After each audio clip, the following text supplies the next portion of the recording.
tur ni pui khi chung van zol ti moi tuan eng ruaye siam tu lal parem ruatin kal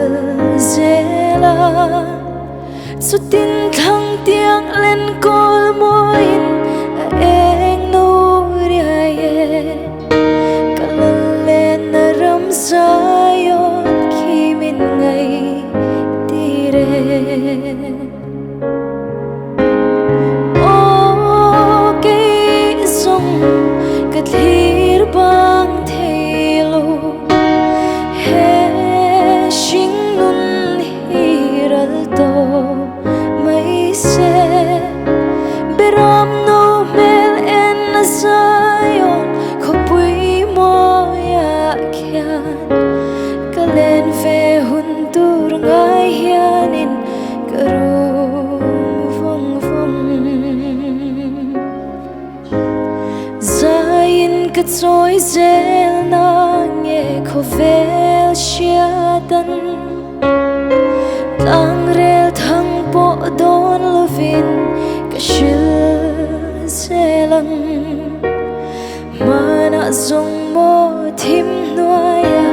kalen lai kha hetiang reng reng ngai hianin ka in ring nem le khovel moi na tin reng po hian a yang solo o ke song kathir bang thelo he shing nun hiral to mai se beram no mel en sayon khopui mo ya kyan kalen ve hun tur ngai hianin karum vong vong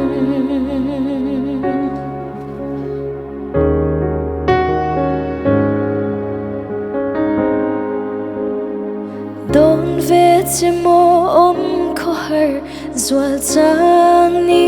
hian shing shiat namar phu to bin aral ni chuan khoi lama chuan ang chemo leipia lama khovel nun hlui reng ngai lovin mangai tu nena ilen ve thei nan swa simin loki lulro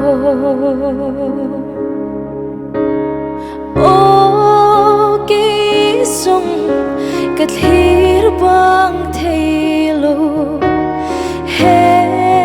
shing nun hiral to mai se beram no mel en sayon khopui mo ya kyan kalen ve hun tur ngai hianin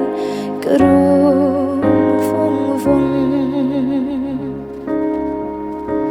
beram no mel en sayon khopui mo ya kyan kalen ve hun tur ngai hianin karum vong vong Liswano pinasang lo se kalome